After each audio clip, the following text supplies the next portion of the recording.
Hello, everybody. Welcome back to Studio 5 here in the EU Development Days in Brussels.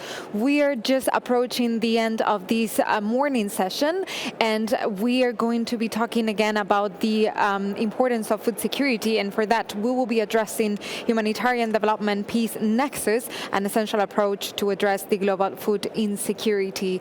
And for that, I will leave you in the capable hands of Joanna Dramin, who is the Director General at the Director General of the European Commission for Civil Protection, Humanitarian Aid Operations.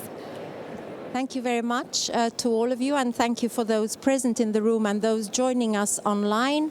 As the person introducing us said, certainly food security is something that is very high on the agenda, not only of the EU but also internationally, with a number of initiatives being taken at EU level but also more globally at the United Nations, the G7 and other fora.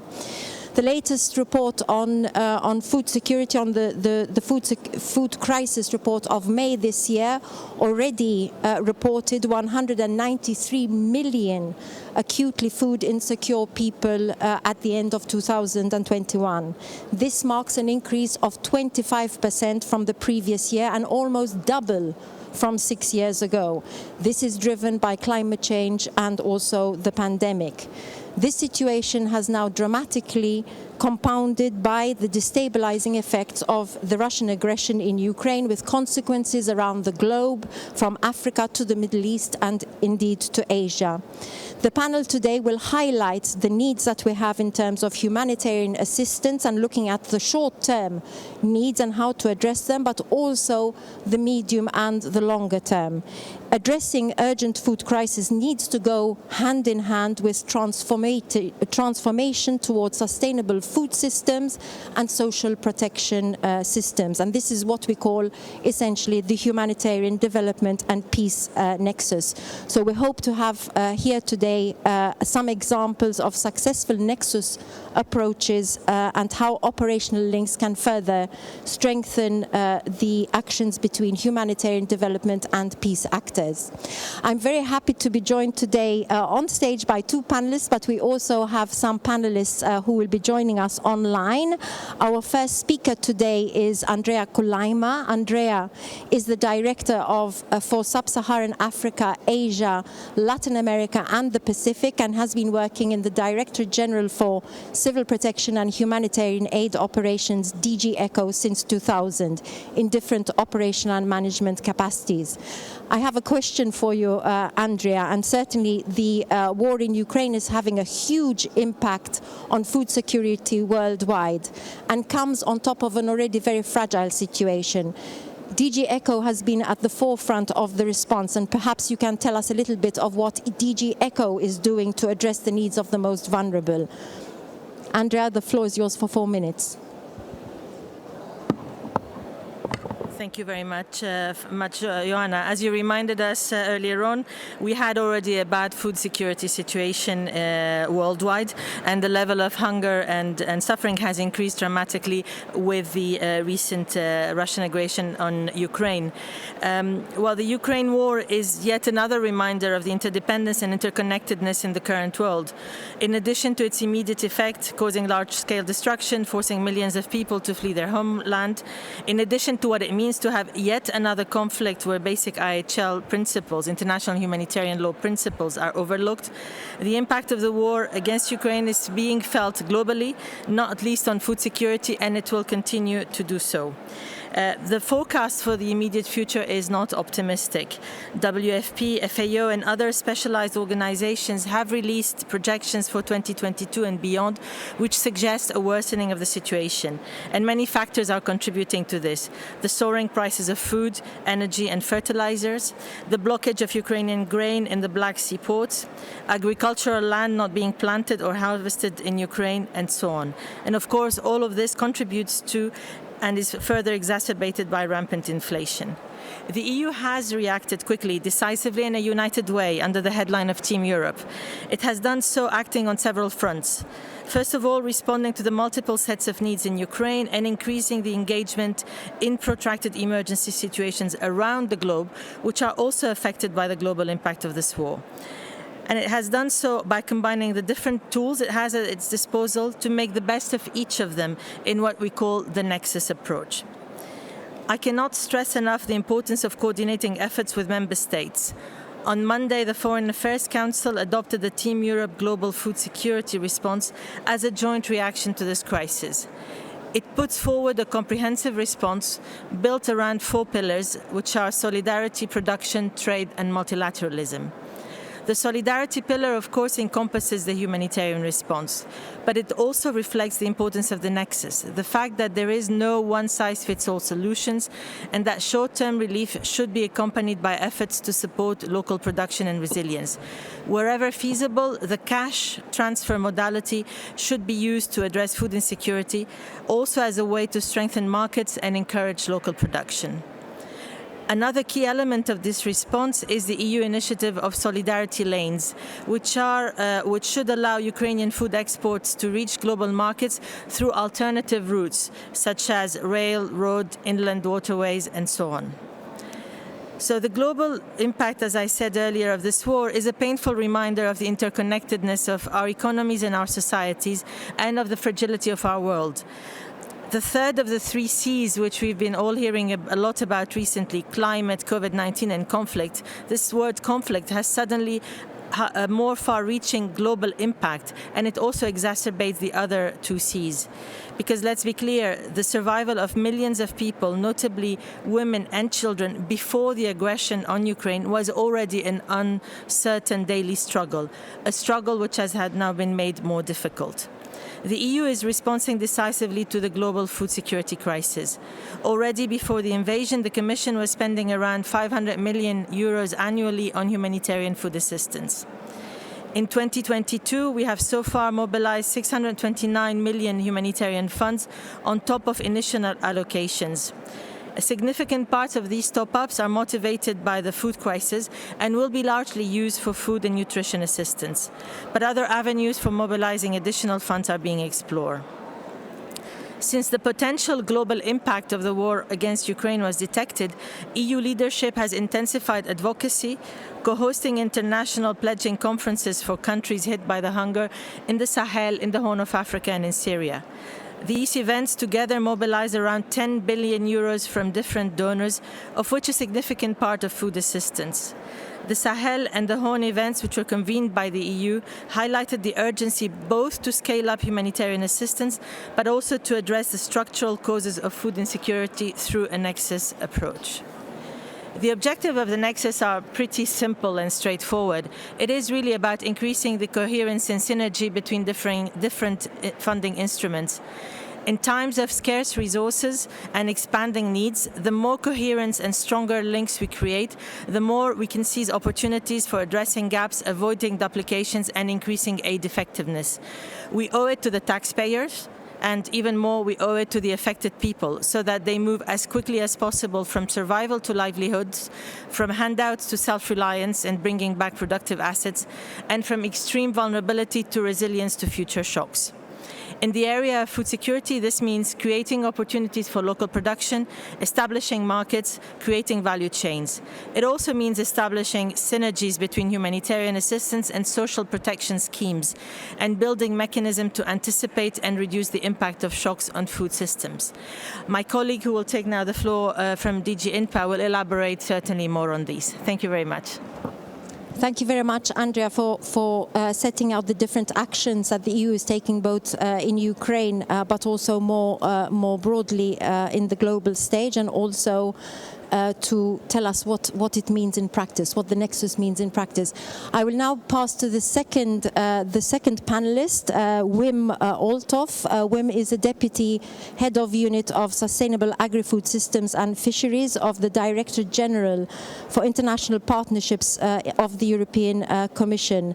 Wim, thank you for joining us online, and I hope you can hear us. We can see you and hope we can hear you. I have a question for you, and we know that DG INTPA has recently taken a number of policy initiatives on food security, and it would be interesting to hear from you and from the development actors' perspective how best we can strengthen the resilience of people and of food security systems, and what would be the priorities in terms of food programming. Over to you, Wim, for 4 minutes. Thanks a lot, Joanna. And yes, very relevant question. The question about resilience, as Andrea has just mentioned, the shocks that come out of the war in Ukraine, in the world, means that the question of resilience of food systems, but also at other levels, is increasingly important. Now, if you look at the concept of resilience, it means basically the ability to withstand and to sustainably recover from shocks and stresses. So it's not only the shock that we're facing now, but many other shocks that we've seen before, and we've been working on this question for quite some time. And it means that you have to address the capacity to withstand shocks from climate change, but also to work on issues that reduce your dependence on specific suppliers or specific inputs or specific export markets. And it therefore means something like more diversification, but also more attention to buffer mechanisms. And we have to think there at all levels, at household level, at farm level, at landscape level, and at country level. It therefore means looking at more integrated solutions, and some of them were already hinted before. In terms of production, it, for instance, means looking at more nature-based solutions, more agroecological solutions, and agroecology, in our case, is a source of inspiration. It also means, and that was already hinted at, working at the country level to strengthen safety net mechanisms, including social protection mechanisms, enhancing the ability, also the fiscal ability of governments to withstand crisis, and in this case, food crisis. Now, what have we done in the EU in our international cooperation to address this? We do that in various phases. First, we have put a very strong emphasis on encouraging a food systems approach, looking at things in a very wide and integrated framework in terms of analysis, but also in terms of response. Second, we take the word sustainably very, very serious in three ways: in the social way, in the economic way, and in the environmental way. And third, we look certainly in food crisis situations very strongly at a humanitarian development peace nexus approach. Now, let me illustrate that then with a number of points. First of all, we have gone through an extensive programming period for our international cooperation in the period 2021-24. And we will be cooperating and in many cases continue to cooperate with about 60 partner countries around the world on sustainable food systems. And this includes 38 countries in sub-Saharan Africa, including many of these countries with a very challenging environment, like in the Sahel, the Horn of Africa, but also in Madagascar, that is facing a very serious food crisis. And in most of these countries, the cooperation centers around sustainable agriculture and rural livelihoods, including also attention to water and sanitation, but particularly around value change and creating the local markets, exactly the points that were just mentioned by Andrea. Second, we are stepping up very strongly our support to research and innovation through what we call our DESIRA program, the Development Smart Innovation Through Research in Agriculture program. That happens through international public research organizations, through the CGIAR system, and it aims at knowledge generation, dissemination, uptake, better knowledge, but also better policies and implementation on sustainable and resilient solutions in aquatic and agri-food systems. And third point that I would like to mention, and there I will stop, is that we have been and continue to support the global network against food crisis. We do that together with our partners in DG ECHO. As you know, the global network against food crisis is a global network that includes humanitarian and development actors. It was launched by the EU, WFP, and FAO to tackle protracted crisis and and recurrent disasters to reduce vulnerability and manage the risk that comes out of it.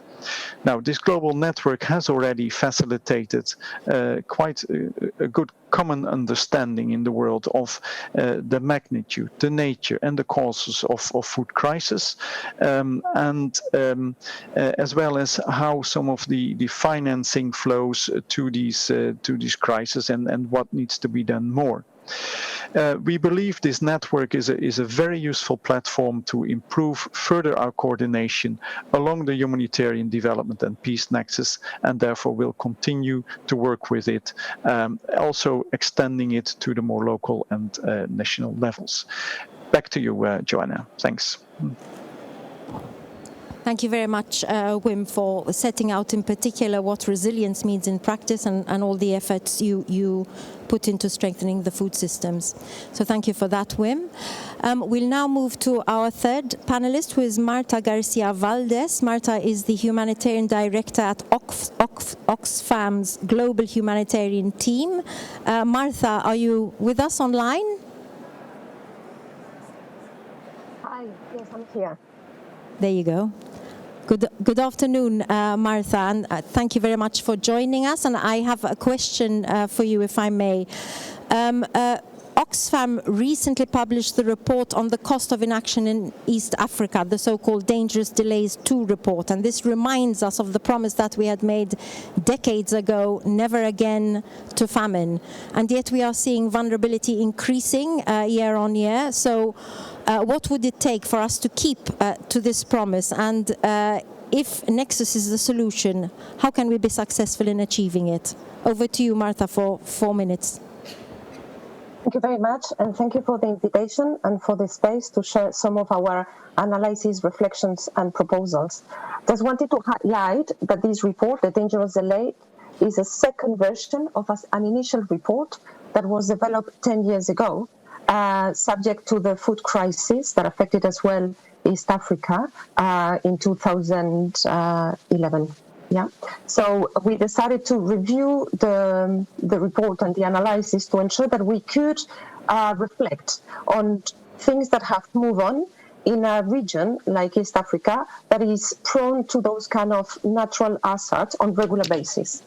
So definitely we see, as it has been mentioned today, that the challenges that the population is facing are quite extreme and quite critical. And as it has been said already by other panelists, at this moment in time, we want to stress the importance to address the current crisis.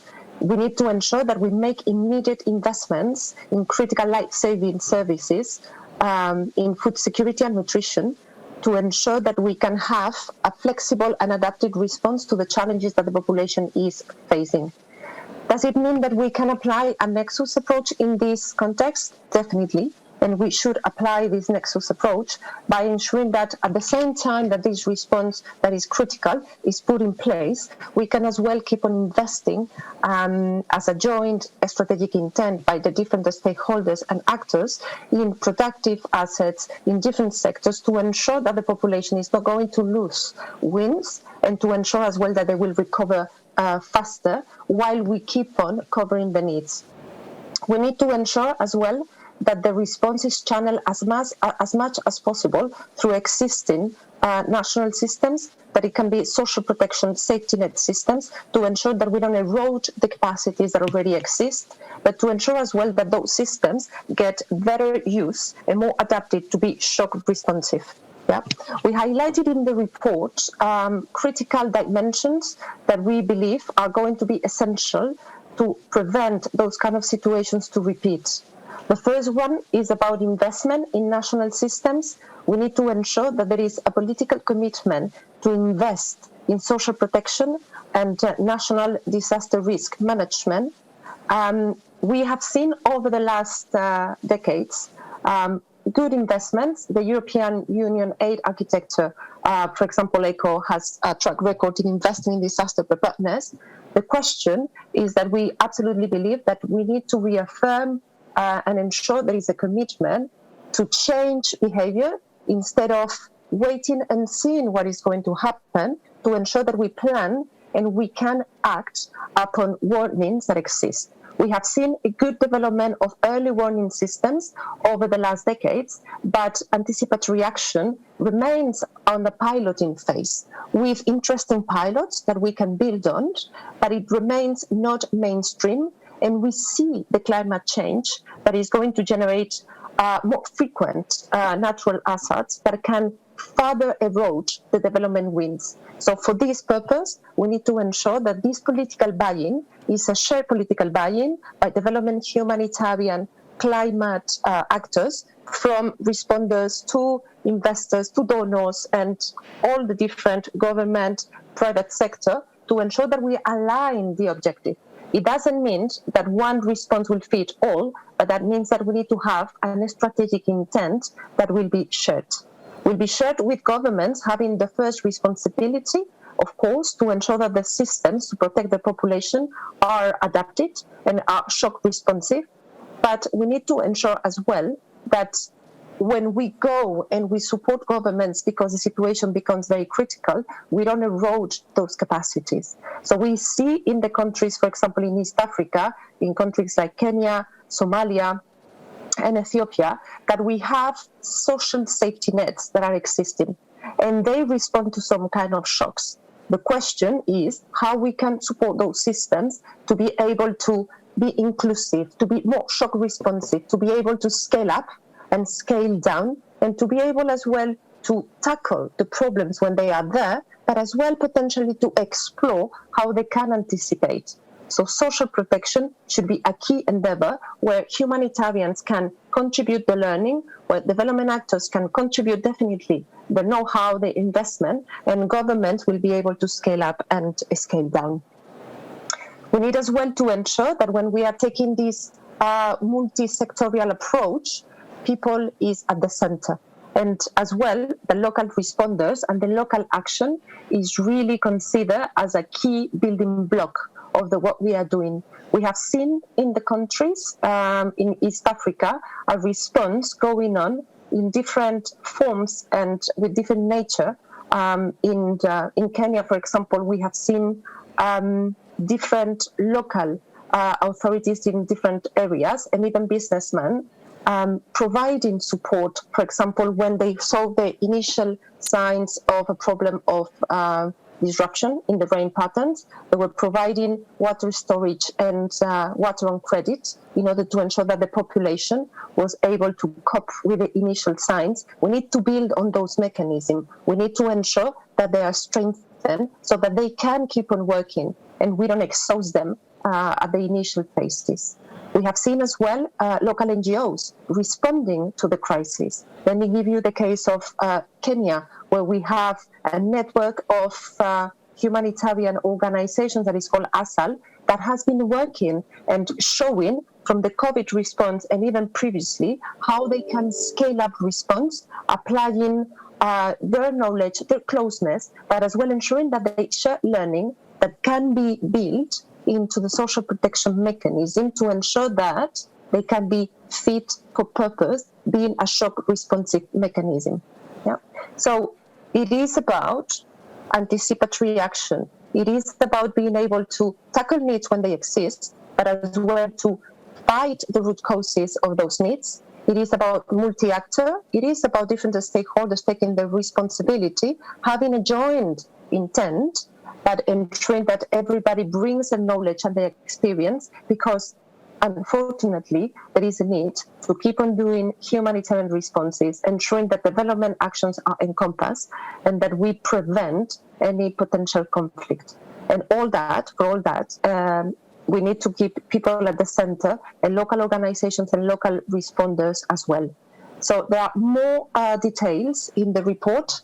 I'm sure you will enjoy the reading. We have put clear recommendations on what we believe from the learning and from the experience over the last 10 years.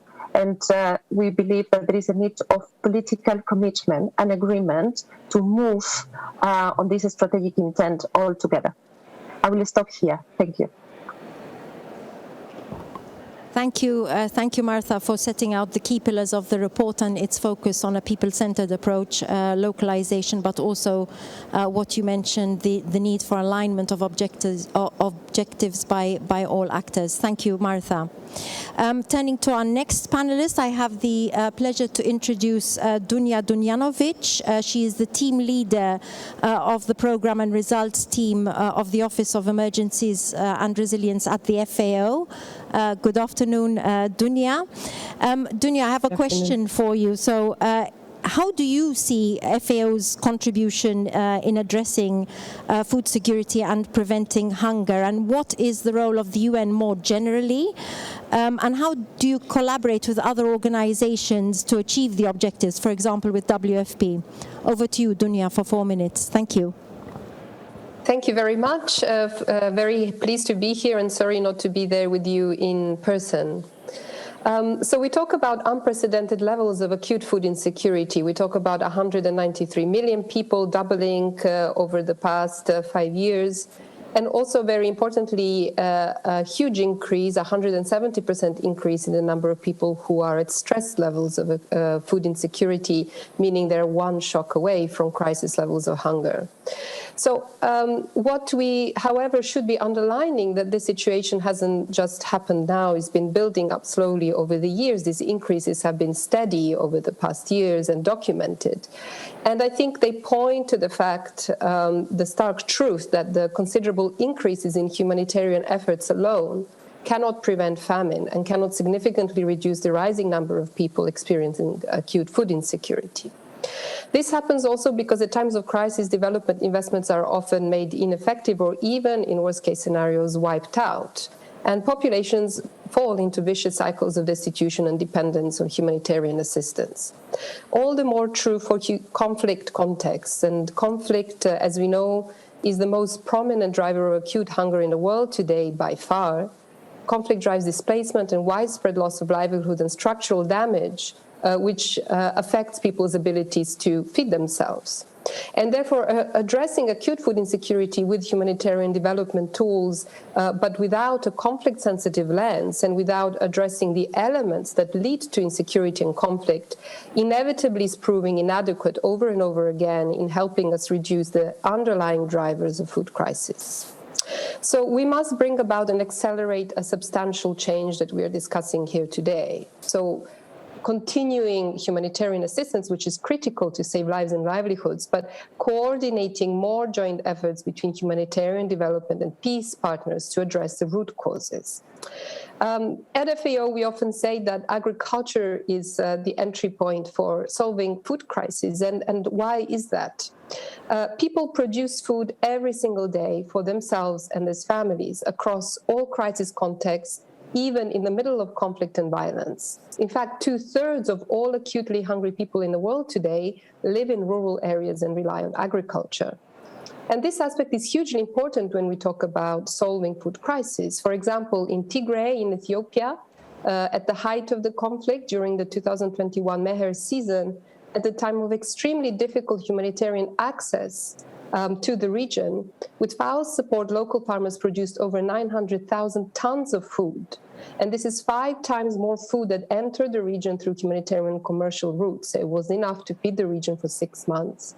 It also created opportunities for production and sale and trade, keeping food prices down and securing incomes.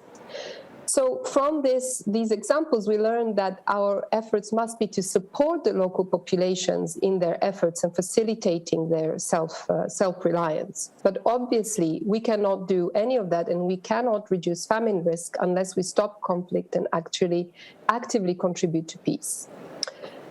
FAO, as the agency whose focus is specifically on rural populations and is the only agency with this very specific focus, this is exactly the kind of work that we are called upon to scale up now. Our mandate in our programming is already set up in a way to weave together humanitarian resilience and peace contributions, be it through facilitating dialogues between opposing communities in conflict-affected areas across sub-Saharan Africa, such as through the Dimitra clubs, or through facilitating cross-border livestock movements and pasture management to reduce tensions and better manage drought impact, or setting up farmer field schools for refugees in Kenya. So, emergency livelihood assistance together with resilience building, and also what the Oxfam colleague mentioned, anticipating crisis, something that we have been actively promoting over the past years, are all components of our ongoing programming. And what is essential and common across all these contexts and interventions is that we're working to strengthen people's own ability to build resilience and stave off hunger is the only sustainable way of addressing food crises.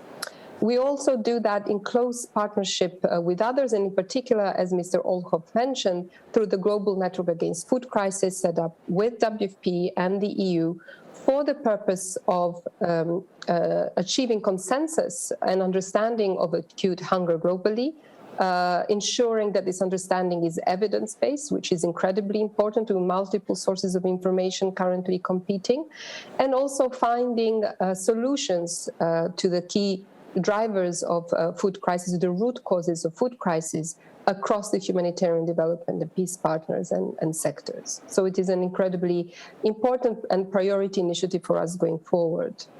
And lastly, to address a little bit the wider question you posed around sort of what is necessary for the system to go forward. Well, what we describe now, bringing together these different strands of action and ending hunger even in complex contexts by doing this is possible. However, it requires more political commitment and it requires a shift in investment focus. So while the UN can adapt itself programmatically and is already doing so, and we know that the UN reform itself was set up to address some of these collective works between the sectors, we also need the support and the help of member states to focus investments in a certain way to help with this change. Because despite everything we've talked about today, we've heard from the colleagues, and I've also mentioned some of the critical needs we have and the critical trends. Only 8% of humanitarian finance to the food sector today is invested in agriculture and livelihoods, and the number has been steadily declining over the past years.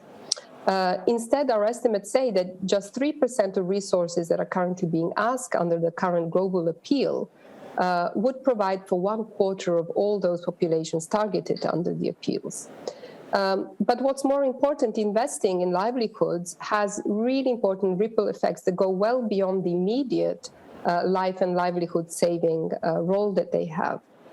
People in time avoid institutions, can stay on their land, they don't need to sell off land and livestock, they can provide for their children and families, they can earn income and resources, and therefore there can also be less tensions, less competition over natural resources, less displacement, and more peace. This is what we all need to work towards.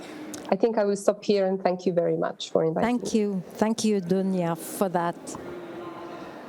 I now have the pleasure to introduce our last panelist, Ms. Helen Edwards, who is the Director General for International Cooperation, Development Cooperation of Sweden.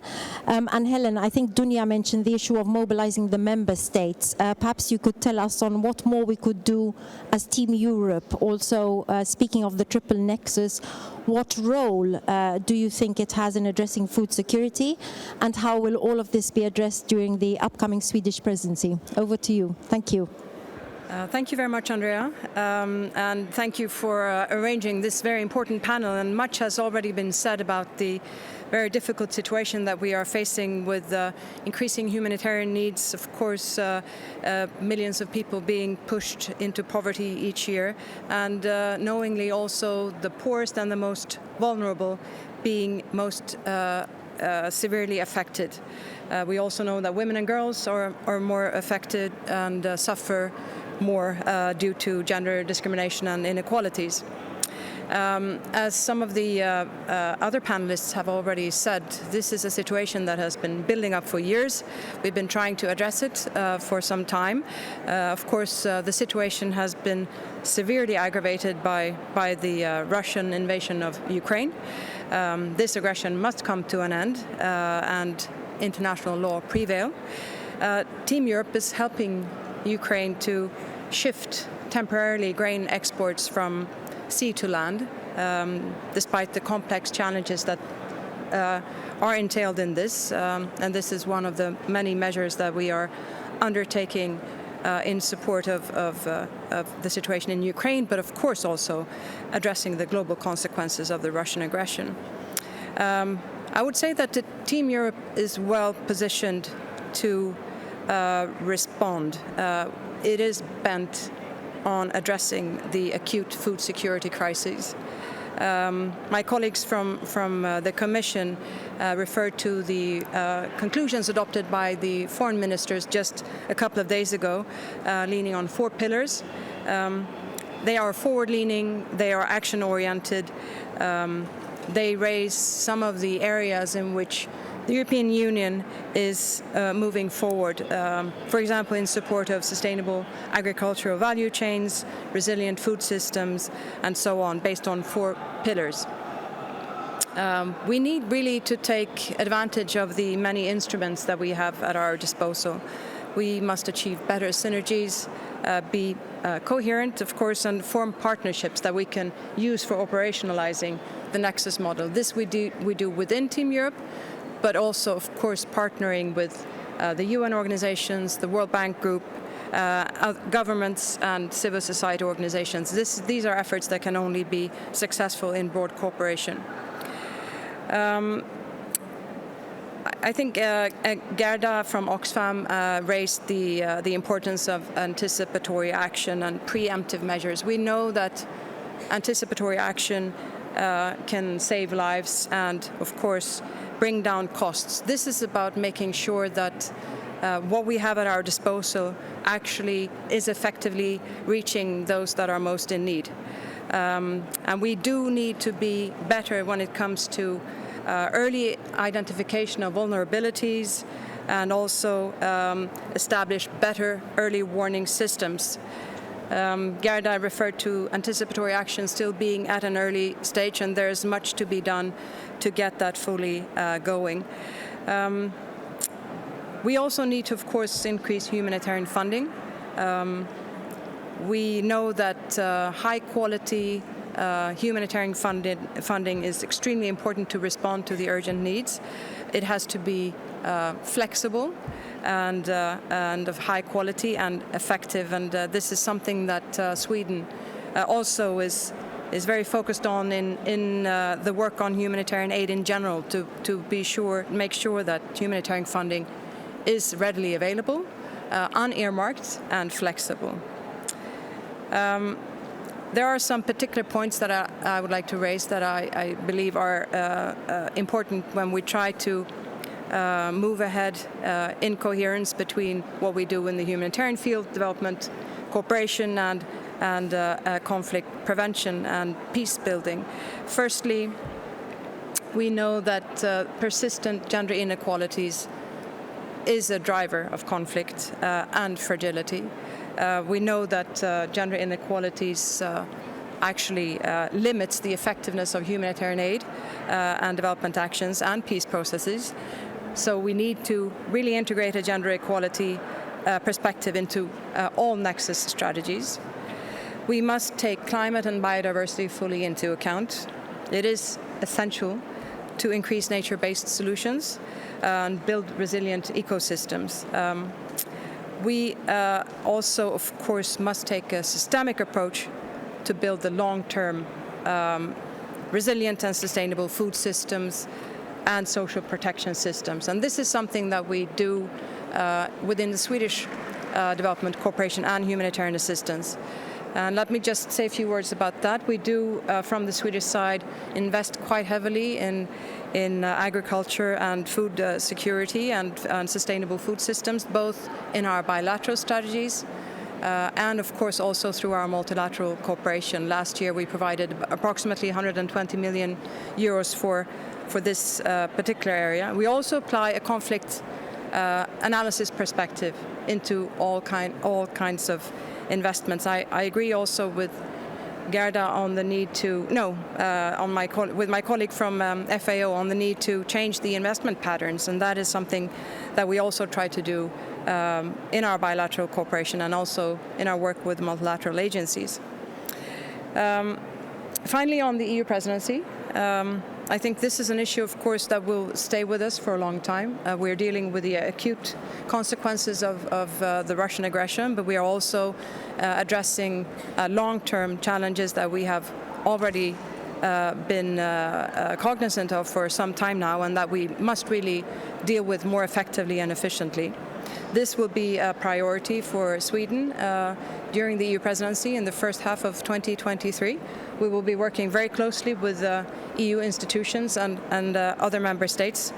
I think we are now in the process of operationalizing several Team Europe initiatives in this particular field. It will be very important to follow up on those initiatives. And there's also a follow-up, of course, to the Food Security Summit and that Food System Summit that will take place in the second half of 2023. So there will be plenty of work also for us during the EU presidency. But just to maybe end where I started, this is really about effectiveness, making sure that the many important tools that we do have are coherent and that we explore effectively the synergies between our different lines of action to the benefit of those most in need. Thank you very much. Thank you much, Helen, and thank you for also reminding us of the importance to integrate gender equality perspective, but also for looking forward to the EU presidency and how to implement the Team Europe approach. So thank you very much for that. I'm afraid we don't have much time, but perhaps if there's one or two questions from the floor, we can take those, and then perhaps some very quick concluding remarks from our panelists. Is there anybody who would like to ask a question? Okay, I see at the back, possibly. The microphone, please.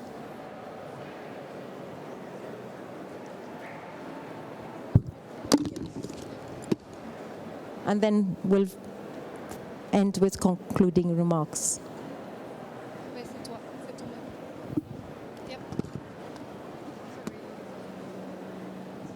Thank you. Thank you for this really important panel. My name is Tidhar Vald. I'm from the Better Than Cash Alliance. It's a UN partnership working on the shift from cash to digital payments.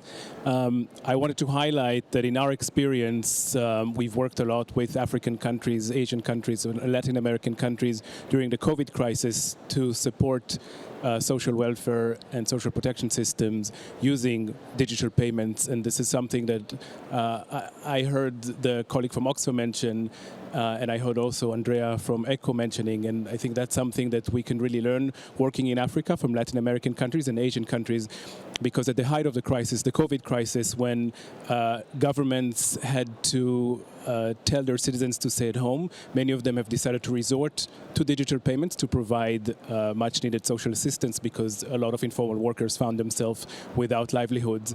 And I think talking about this peace, development, humanitarian nexus, that's one very specific solution that could be useful when you're thinking about bringing all those actors together, because that actually has been proven and it works. And it's something that you can set up and also helps you move from emergency to then long-term welfare system that support governments and also provide help to citizens. Thank you. Thank you for your question. Perhaps I'll turn now to our panelists and perhaps a 30-second opportunity for some very final reflections. I see perhaps Andrea would like to also make a comment on the recent question. So over to you, Andrea. Thanks, Joanna, and thanks for that comment on the multi-purpose cash and the digital system. I think indeed that's maybe a big change that has happened since the 2011 food crisis to the current one, is the existence of that. That's a key facilitator for synergy between humanitarian and development channels. The same conduit can be used to bring in safety, social protection, cash handouts to people who are pensioners for the purposes of preparing for a shock, for example, so that you don't have to, kill your livestock because you need to buy food. So it's a key element that will facilitate the anticipatory action. I'd like to come back to the points mentioned by Marta. Indeed, anticipatory action, preparedness, mitigation of climate change are a shared duty between the humanitarian, the development, and the peace operators, each within, of course, their own mandate. And it's true that we have stayed still too much at the level of the piloting and so on. I don't think it's because of lack of political will to go beyond the piloting phases, but it's a question of resources which are there. And at least I know on the humanitarian side, we recently had a hearing at the European Parliament last week, and we heard one of the NGOs operating in the Horn of Africa, in Somalia specifically, tell us that they were in a situation where they were having to take away from the hungry in order to feed the starving. So if you are in that kind of ethical dilemma, it's key that there is sufficient resourcing for the humanitarian response, which implies also an expansion of the donor base, but to other countries, so that you don't have those dilemmas, and so that you can do both the emergency response and building the systems so that people are more resilient and do not need that humanitarian response any longer. Thank you, Andrea. Martha, do you have any very final reflections? Well, on what Andrea has mentioned and about the question from the floor, fully agree that we have developed a lot of technical mechanisms and technical initiatives on which we need to build. I think the point is about bringing that together, to ensure that we use the systems. And whether we need to keep on developing new and innovative ideas. For me, the key challenge here is how we bring all the commitment together with a critical intent, and definitely agree on the fact that humanitarian needs are extremely high and funding is not enough in order to ensure that we can cover all the needs.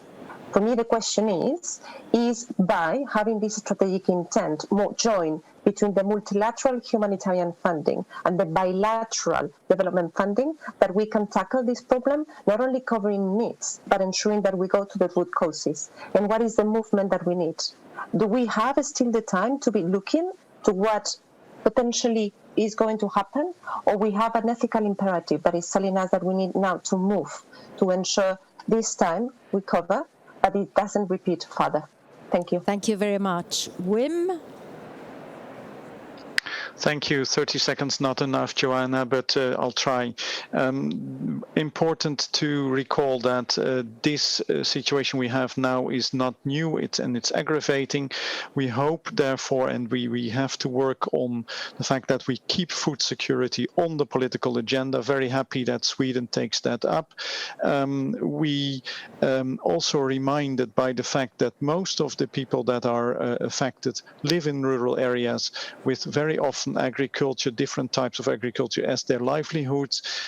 This is the area of part of the area of investments. We learned a lot last year during the Food Systems Summit and all the work that went around it, including on what works for investments, what works best, what leads to good results, and what is highlighted also in this panel around gender is, for instance, and around farmer organizations, inclusiveness came clearly out of that study, and I'll leave it at that. Thank you very much. Dunya, 30 seconds.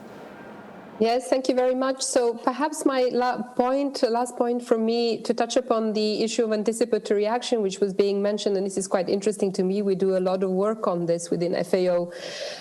In a way, I think it's really a big test for the nexus approach. Will it work and go to scale? Or will it fall in the cracks of the existing investment patterns and finance mechanisms? Because this is a little bit the risk of anticipatory action.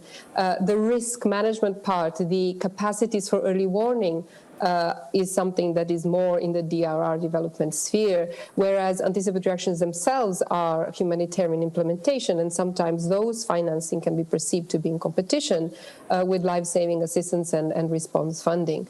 So I think really using these more recent thinking in the programmatic sense around anticipatory action, around conflict-sensitive programming, multi-cash was mentioned as well, really gives us a big opportunity to work across sectors and really try to make it work. And we've learned a lot about what the gaps are. So thank you for bringing that up. I think I stop here. Thank you very much, and thank you. I know our panelists on stage will have to go to another meeting, so I'd just like to thank you all for being here and for your participation, and in particular to our panelists for their very rich thoughts and comments. Thank you very much. Thank you.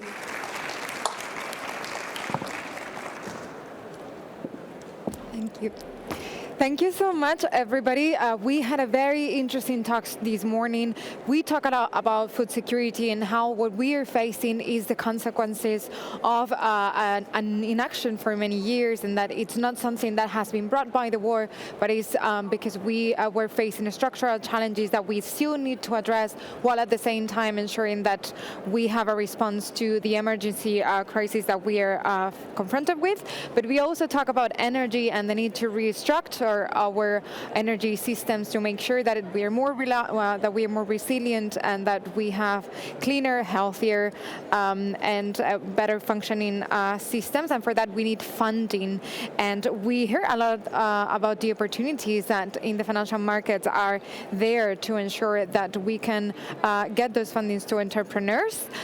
So thank you so much for those who have been following the different sessions today. It's been a pleasure being your host today. Now we're going to take a break for the lunch, but if you would like to stay, we still have a lot of items on the agenda. We have the award ceremony of the 30th prize on Lorenzo Natali of journalism.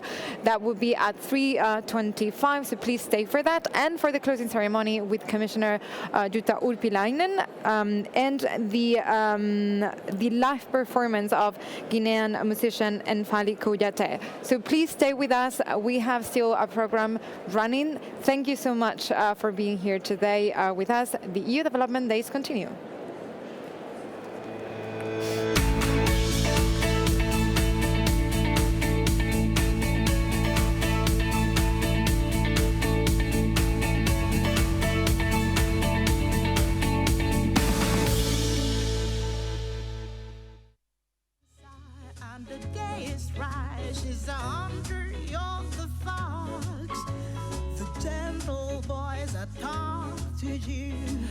Won't talk forever. It's a night for passion, but the morning means goodbye. Beware of what is flashing in her eye. She's going to get you. All that she wants is another baby, and she's going tomorrow, boy. All that she wants is another baby. Yeah.